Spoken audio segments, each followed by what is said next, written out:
ಹೊಸ ಕಾನೂನು ತರಬೇಕು ಅನ್ನೋ ಒತ್ತಾಯವನ್ನು ಕೂಡ ಮಾಡಿದ್ದಾರೆ. ಅಲ್ಲ, NIA ಮುಖಾಂತರ ತನಿಖೆ ಆಗಬೇಕು ಅನ್ನುವಂಥದ್ದು. ಯಾಕಂದರೆ ಇದು SIT ರಾಜ್ಯ ಸರ್ಕಾರ. ಈಗ ಇತ್ತೀಚೆಗೆ ನಾನು ಕೆಲವೊಂದು ಕಮಿಷನ್ ನೇಮಕ ಮಾಡ್ತಾರೆ, ನ್ಯಾಯಾಂಗ ತನಿಖೆ ಅಂತ ಮಾಡ್ತಾರೆ. ಮತ್ತೊಂದು ಅದರಲ್ಲಿ ಸಿದ್ದರಾಮಯ್ಯಗೆ ಕ್ಲೀನ್ ಚಿಟ್ ಕೊಡ್ತಾರೆ. ಈ ಮೂಡದ ಹಗರಣ ಕ್ಲೀನ್ ಚಿಟ್.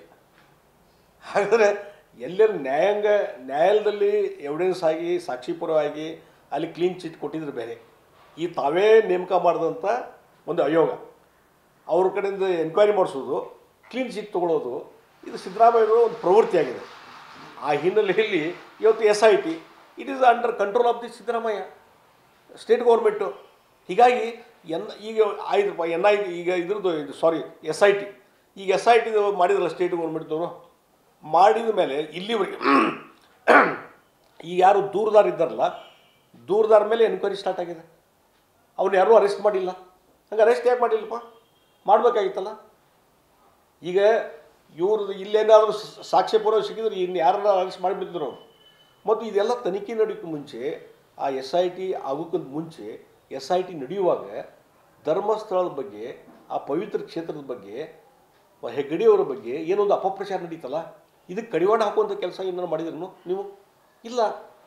ಈಗ ಅಲ್ಲಿ ಯಾವುದೋ ಬುರುಡೆ ಮತ್ತೊಂದು ಯಾವುದೂ ಸಿಗಲಿಲ್ಲ ನಿಮ್ಗೆ. ಅವಶೇಷ ಸಿಗದಿದ್ದಕ್ಕೆ ಹೇಳಬೇಕಲ್ಲ. ಆಯಿತು, SIT ಅವರು ಒಂದು ಇಂಟೀರಿಯರ್ ರಿಪೋರ್ಟ್ ಕೊಡಬೇಕಾಯಿತು. ಈಗ ಬೇರೆ ಬೇರೆ ಕಮಿಷನ್ ಮುಖಾಂತರ ಎನ್ಕ್ವೈರಿ ಆದಾಗ ಒಂದು ಇಂಟೀರಿಯರ್ ರಿಪೋರ್ಟ್ ಸಬ್ಮಿಟ್ ಮಾಡ್ತಾರೆ ಮುಖ್ಯಮಂತ್ರಿಗಳಿಗೆ. ಆವಾಗ ಅದ್ರ ಬಗ್ಗೆ ಒಂದು ಪಬ್ಲಿಕ್ಗೆ ಒಂದು ಏನು ಅವೇರ್ನೆಸ್ ಕೂತಾಗತ್ತೆ. ಈಗ SIT ಅವರು ಆಯ್ತಪ್ಪ ಇಷ್ಟು ತನಿಖೆ ಮಾಡಿದ್ವಿ, ಇಲ್ಲಿವರೆಗೆ ನಮ್ಮದು ಇಷ್ಟು ಅದ ರಿಪೋರ್ಟ್, ಒಂದು ಇಂಟೀರಿಯರ್ ರಿಪೋರ್ಟ್ ಕೊಡ್ರಿ. ಇಲ್ಲಿವರೆಗೆ ಏನಾದರೂ 13 ಕಡೆ ನೀವು ಸ್ಥಳ ಆಗಿದ್ರಿ, ಅಲ್ಲಿ ಏನಾದ್ರು ಸಿಕ್ತು ನಾವು ವಿಶೇಷ ಸಿಕ್ಕಿಲ್ಲ ಅಂದ್ರೆ ಕೊಡ್ರಲ್ಲ, ಹೊರಗೆ ಬರಲಿ.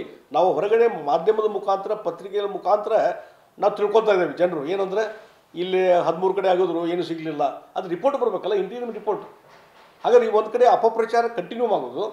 ಮತ್ತು ಎಲ್ಲಿವರೆಗೆ ಅಂದರೆ ಎಲ್ಲೇ ಒಂದು ವಿದೇಶದಿಂದ ಬೇರೆ ಕಡೆಯಿಂದ ಇವ್ರಿಗೆ ಫಂಡಿಂಗ್ ಆಗ್ತದೆ ಅನ್ನುವಂಥದ್ದು. ಅದಕ್ಕೆ ED ಮತ್ತು NIA ಈ ತನಿಖೆ ಆಗ್ರಿ ಅಂತ ಹೇಳಿ ಆಗ್ರಹ ಮಾಡ್ತಾ ಇದ್ದಾರೆ. ಈಗ ಸ್ವಾಮೀಜಿಯವರು ಹೋಗಿ ಆಗ್ರಹ ಮಾಡಿದ್ದಾರೆ.